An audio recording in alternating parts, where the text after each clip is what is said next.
Продолжува обезбедувањето на соодветно ниво на заштита за социјално ранливите категории на граѓани, што е еден од приоритетите во работењето на ВМРО ДПМН, истакна на денешната пресконференција од Општинскиот комитет на партијата.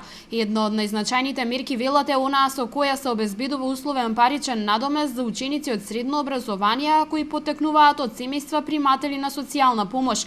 Мерката продолжува да се реализира и годинава, за што се обезбедени 80 милиони денари за 6500 семејства чии деца посетуваат средно образование. Станува збор за финансиска поддршка во висина од 12.000 денари за секое семејство кое што има дете кое што е ученик во средно образование и кое што редовно ја посетува наставата, односно над 85% од сите часови во текот на годината. Финансиската помош се остварува квартално, односно секој квартал се добива по 1/4 од овие финансиски средства.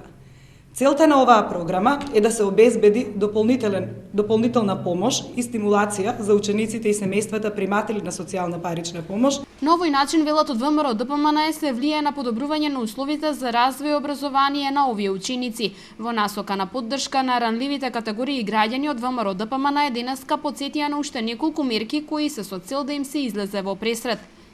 За намалување на сиромаштијата и социјалната исклученост, како и за јакнење на неговиот капацитет за сопствена заштита, досега беа воведени низа мерки како што се зголемување на вредноста на социјалната парична помош, трајното ослободување од плаќање на радиодифузна такса, бесплатно изготвување на елаборати на дивоградбите во кои што живеат, отписот на долговите кои ги имаат граѓаните од социјално ранливите категории, посета од медицински лица кои вршат здравствена нега во домашни услови на лица од ранливите категории и уште многу други мерки кои што го олеснуваат животот на лицата од оваа категорија на граѓани. Од ВМРО ДПМН велат дека партијата и во иднина ќе остане доследна на намерата за спроведување на голем број на мерки од оваа сфера.